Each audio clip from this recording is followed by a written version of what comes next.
Hi everybody, this is Bogus Reviews, and today I'm going to be doing a review on the brand new Neca Gargoyles Ultimate Video Game Goliath figure. So before we take a look at Goliath, let's take a look at the accessories that he comes with. So first up, he comes with his closed wings, and I think it's very awesome that Neca included these with this release. The previous Goliath figure, you actually had to buy broncs to get these closed wings. But yeah, this version comes with them, and it looks really good. The deco is of course changed for the video game version. You get the blue on the inside right there, and the gray paint on the back. It looks really good. You get a nice black wash over top of the back of the wings right here, bringing out that texturing very nicely. Up next, he comes with a set of open hands. Up next, he comes with a set of fisted hands. Up next, he comes with his regular head sculpt, which looks nice for the most part. I think the red paint that Neca used for the eyes looks really good. With the lights on my studio around it, it almost looks like they're glowing. I do feel like the deco on his face could have been a little bit better though. Up next, he comes with his angry head sculpt, and I think this head sculpt looks a lot better. I think the paint looks a lot better on this version, and I just like the expression on this one. This is definitely the head sculpt I'm going to be leaving on this version. And finally, he comes with his full wings, and these look great.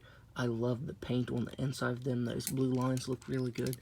And just like the folded wings, he also has the gray lines on the back, and that looks really good. So now let's go ahead and take a look at the rest of the figure. So if you have the previous Goliath figure, you already know what to expect from this body mold. This is the same figure, just colored differently. And I think the coloring could have been done a lot better. I think the coloring for the most part is accurate, but it kind of just looks like paint splotches on the figure.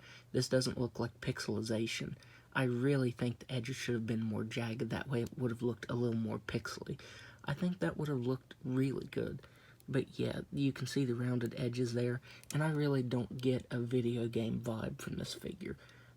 It really doesn't look anything like the video game version to me. I think it needed more of this dark coloring right here. I think it needed some more of that all over the figure. On the legs you get more, and I think that looks accurate. But I do think there should have been some more dark coloring to the biceps and the arms, and right here on the chest and stomach. I do think he needs some more of that dark color there.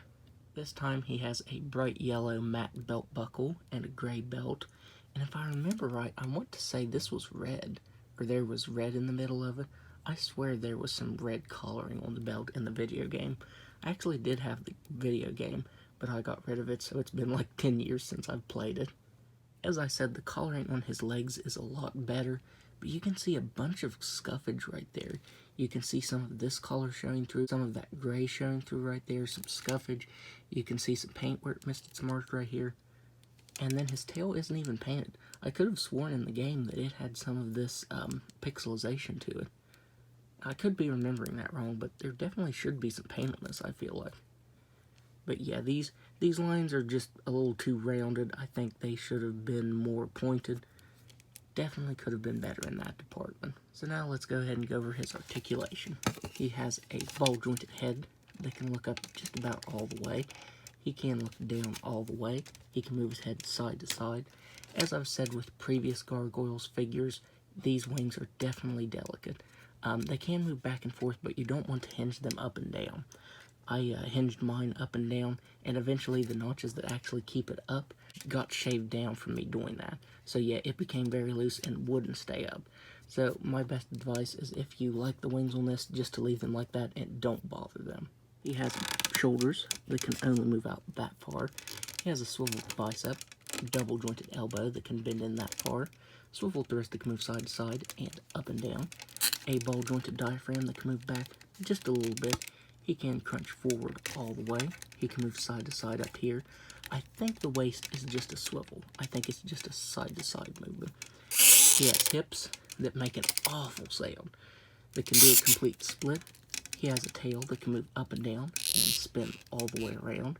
It also has bendy wire in it, so you can bend it whatever way you want. He has a swivel at the thigh. He can kick forward, and that makes an awful noise. He can kick back that far. He has a single jointed knee that can bend back all the way, an ankle that can move up and down all the way, and a nice ankle rocker, and toes that can move down all the way and up all the way. So overall, I am a bit underwhelmed by this figure. I do like it, it's still a good figure, but the paint definitely could have been better, because nothing about this figure other than the wings really shouts video game appearance to me. Like I said, the paint definitely needed to convey that just a little bit better in order for it to look like the video game appearance Goliath. So that's my review. If you like this review, be sure to hit the like button and subscribe to my channel. Thanks for watching.